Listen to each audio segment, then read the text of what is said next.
Oficialmente, o meme do dando mole está acabando e a gente pode estar na iminência de um novo campeão mundial. Vou fazer um vídeo aqui um pouco diferente do que eu costumo fazer aqui no canal. Geralmente, os vídeos que eu trago aqui pro canal é um vídeo onde eu preparo um roteiro, mas esse vídeo é mais um vídeo de impressão minha. A corrida acabou de terminar, eu tô fazendo isso enquanto eles estão entregando a premiação do pódio.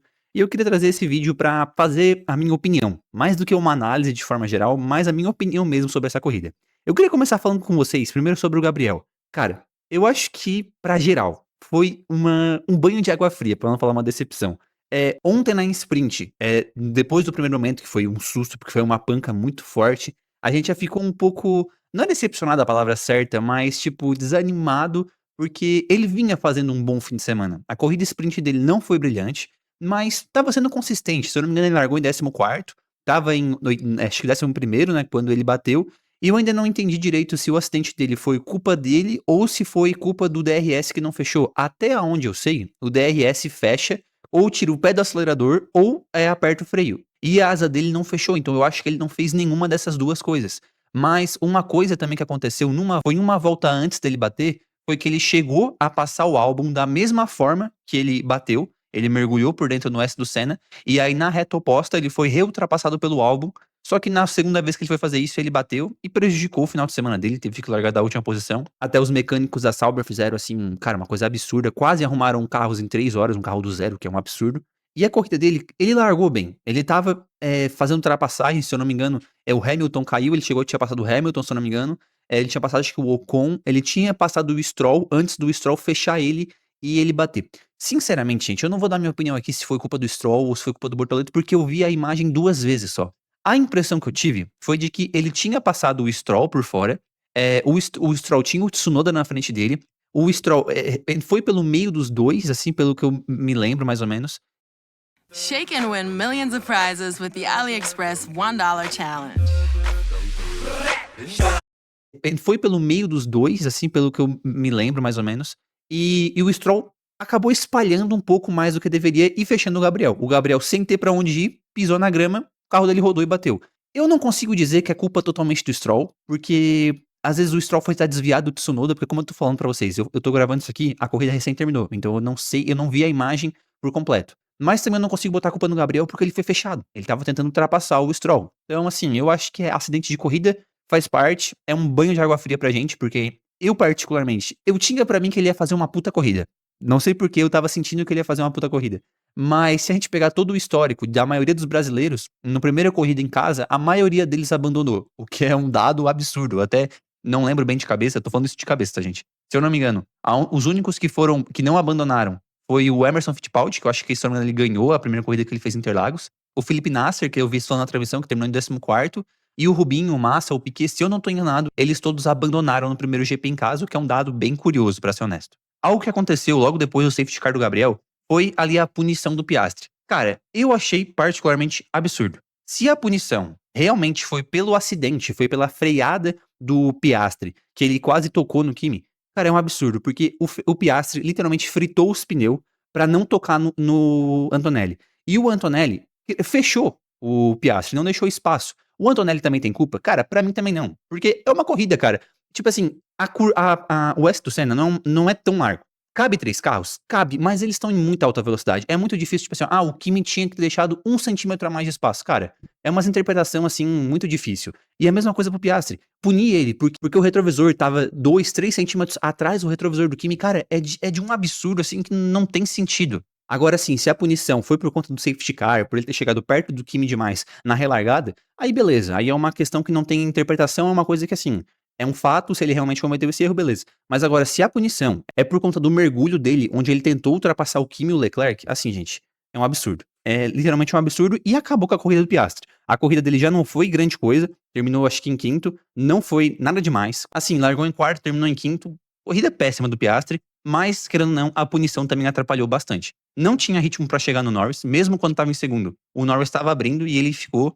O Piastri, depois do GP da Itália, basicamente tá tirando férias. E sinceramente, eu não vejo mais o Piastri reagindo. Antes de falar do Verstappen, eu quero falar do Norris.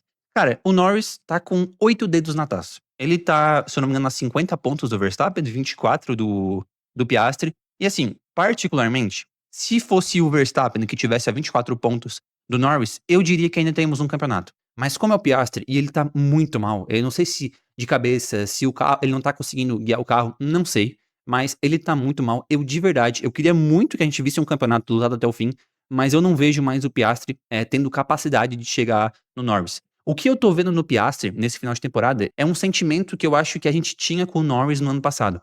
A gente via um Norris ano passado que tinha carro pra competir com o Verstappen, pra buscar os pontos que ele estava atrás, só que ele não tinha cabeça, parece. E a mesma coisa que aconteceu com o Norris no ano passado é o que eu sinto que tá acontecendo com o Piastri este ano. Ele tem o carro pra chegar no Norris, não é tantos pontos, claro, faltam só acho que 3 ou 4 corridas, mas assim, eu não vejo de verdade o Piastri conseguindo buscar por conta da mentalidade. Foi exatamente o que aconteceu com o Norris ano passado, esse ano tá acontecendo com o Piastri.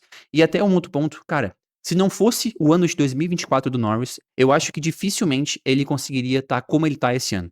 Ele amadureceu demais. O dando moles do ano passado definitivamente não é o mesmo desse ano. O Norris é outro piloto esse ano, ele tá muito mais maduro. Até uma coisa que eu vi falando na transmissão e que é muito verdade, a própria reação do Norris à vitória. Antes ele se emocionava demais.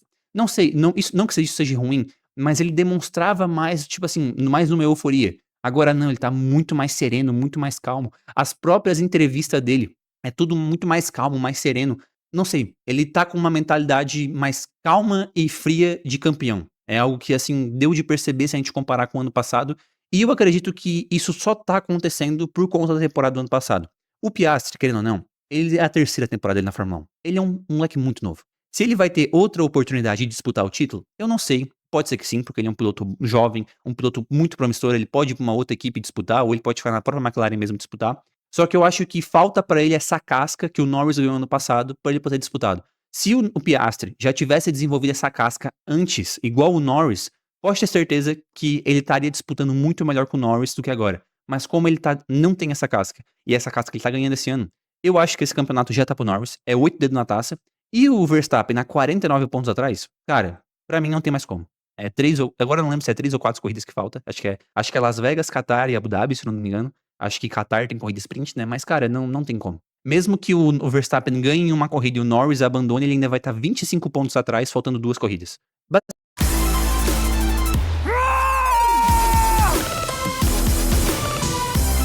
E o Norris abandone, ele ainda vai estar 25 pontos atrás, faltando 2 corridas. Basicamente impossível. Eu acho que infelizmente já deu. Como a maioria de vocês sabem, eu tava torcendo pro Verstappen ganhar esse ano, mas eu acho que não vai ter como. Só um adendo aqui, antes de começar a falar do Verstappen, que final de semana do Lando Norris. Simplesmente perfeito. Foi bem no treino livre, dominou a sprint, dominou a corrida. Simplesmente perfeito. Ele tá caminhando pra ganhar esse título de forma muito merecida. Cara, agora vamos falar do Verstappen. O que falar desse cara? Eu vou ser totalmente honesto aqui com vocês. Pra mim, essa corrida desse ano do Verstappen foi melhor do que a do ano passado. Ano passado ele correu demais? Correu, sem nenhuma dúvida. Ele saiu de 16º e terminou em primeiro. Só que ano passado, pra ele terminar em primeiro, ele teve que dar, vamos dizer, a sorte de não ter parado antes da bandeira vermelha, igual o Russell e o Norris pararam. Eles pararam uma volta antes da bandeira vermelha e o Norris, o Gasly e o Ocon passaram eles e terminaram o primeiro, o segundo e o terceiro. Ele correu muito? Correu porque ele se colocou na posição de poder terminar em primeiro. Só que esse ano não. Esse ano ele largou dos box, não largou nem do pit, largou dos box e terminou em terceiro, gente. Sem safety car durante o meio da corrida, sem bandeira vermelha e sem chuva. Só no desempenho puro. E ainda tem uma coisa que eu fiquei refletindo. Cara, ele teve o pneu furado no primeiro stint. Ele teve que parar ali no virtual safety car. O que aconteceria se ele não tivesse esse pneu furado? Ele teria levado esse pneu duro, cara, muito pra frente. Ele provavelmente teria feito uma parada só. E se ele tivesse feito uma parada só, será que ele poderia ter ganho essa corrida? Será que, fazendo uma parada só, ele forçaria o Norris a alongar totalmente o primeiro stint e depois ter que colocar um pneu macio? Então, assim, cara, são dúvidas que ficam na minha cabeça e, cara, e se ele não tivesse esse pneu furado? E mesmo com o pneu furado, mesmo sendo forçado a fazer 2 paradas, ele conseguiu terminar em terceiro largando dos boxes, cara. É uma corrida pra ficar na história do Max Verstappen. Eu acho, de verdade, que a gente não vai dar tanta importância pra essa corrida quanto ela merece porque ele não saiu com a vitória. Eu acho que pra história vai ficar mais marcado ano passado, onde ele basicamente liquidou o campeonato em Interlagos, saindo de 16º pra primeiro, mas pra mim, eu fiquei com a sensação que essa corrida foi um desempenho muito melhor, não muito melhor, mas foi um desempenho melhor do Verstappen. Essa corrida, cara, mostra o que é o Verstappen. Um cara que o companheiro dele terminou em último, bem longe do penúltimo, e ele tava em terceiro, saindo do box. Cara, Verstappen é incrível, a gente tem o prazer de vivenciar um dos maiores da nossa geração e com certeza um dos maiores da história. E a gente tem que agradecer por poder ver o Vespa correndo na Fórmula 1 e aproveitar enquanto ele tá, porque a gente não sabe enquanto ele vai estar. E galera, só lembrando, quem tiver interesse, no link da descrição e do comentário fixado, vou deixar o link da Auto Fórmula, onde lá, cara, vocês encontram várias coisas, bonés, camisetas, miniaturas, tudo pra quem é fã de Fórmula 1 e ama ter produtos da Fórmula 1 em casa, miniatura, cara, tem muita coisa, dá uma olhada lá, usa o cupom MOTOR01 que tu ainda vai ter 10% de desconto, e eles são a maior loja do Brasil de produtos da